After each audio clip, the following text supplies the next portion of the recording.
주로 많이 이제 코끝이 떨어지는 이유는 세워졌던 연골이 흡수나 세워졌던 진피가 흡수되면서 코끝이 떨어지는 경우가 있습니다. 그래서 혈액순환이 조금 안 되면서 흡수가 되거나 녹으면서 지지대가 약해지는 경우가 있어요. 그런 여러 가지 복합적인 것들을 신경 써야 되기 때문에 노하우를 통해서 극복할 수 있고요.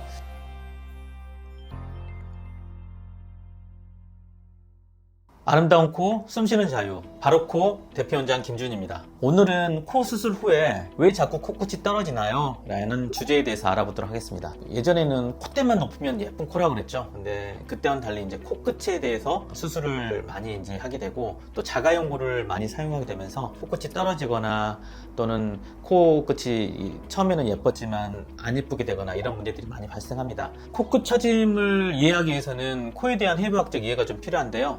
코끝은 이렇게 코끝 피부를 열어보면 코끝에 이렇게 한 쌍의 코끝 연골이 있고요. 보통은 코끝에다가 이렇게 연골 같은 걸 하나 정도 쌓아서 피부를 덮어서 모양을 완성하게 되는 방법을 쓰기도 하고요. 코끝을 좀 더 뭉툭한 걸 많이 개선하고 싶다 그러면 이 코끝 연골을 젖혀보면 안쪽에 비중격 연골이라는 기둥 연골이 있어요. 거기에다가 연골 지지대를 이렇게 세운 다음에 안쪽에 바깥쪽에 있는 살이나 연골을 묶어서 피부를 닫아줘서 모양을 완성하게 되죠. 이런 과정을 통해서 코끝을 높이는데 주로 많이 이제 코끝이 떨어지는 이유는 대부분은 조금 피부가 두꺼워서 이 혈액 공급에 제한이 있는 경우에 떨어지는 경우가 많아요. 그래서 수술할 시에 피부가 두껍다면 그 피부를 조금 얇게 조금 트리밍을 해주고 그 다음에 너무 과도하게 높여서 압박이 많이 돼서 혈액순환이 좋지 않게 하는 그런 시술을 피하고 적당한 높이만큼 높여주고 또 연골도 튼튼하게 하면서 그러한 여러 가지 복합적인 것들을 신경 써야 되기 때문에 노하우를 통해서 극복할 수 있고요. 세워졌던 연골이 흡수나 세워졌던 진피가 흡수되면서 코끝이 떨어지는 경우가 있습니다. 그래서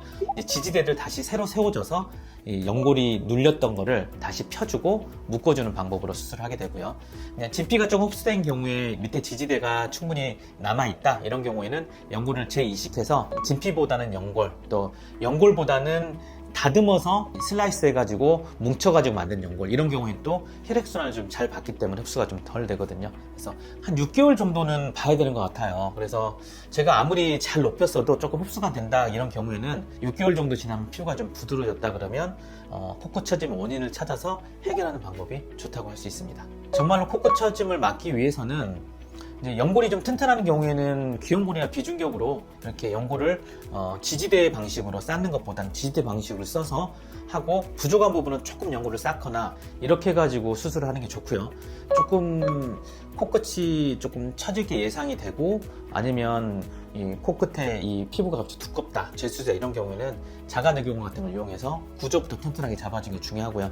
또 하나가 이제 말할 때나 웃을 때 이렇게 코가 이렇게 차지시는 분이 있어요. 이 코끝 내림근이라는 근육이 이 부분에 이렇게 고정이 되어 있는데 수술할 때 그 근육을 조금 이제 자르거나 지져줘서 근육의 힘을 약해주거나 근육의 힘을 없애는 그런 노하우를 쓰기도 합니다. 오늘은 코 성형 후에 가장 흔하게 발생하는 문제인 코끝 처짐에 대해서 알아보았고요. 코끝 처짐을 예방하기 위해서는 자기 코에 맞는 그런 수술 방법을 정확하게 찾는 게 중요하고 만약에 그랬다 할지라도 코끝이 처지는 경우에는 코끝 처짐의 원인이 어떤 문제 때문에 생겼는지 거기에 따라서 어떤 방법으로 해결해야 하는지를 전문가를 통해서 상담해보는 게 중요하다 하겠습니다. 이상 아름다운 코 숨쉬는 자유 바로코 대표원장 김준이었습니다. 더 궁금하신 점이나 문의사항이 있으시면 언제나 댓글이나 병원으로 문의 상담 남겨주시면 친절하게 답변 드리도록 하겠습니다.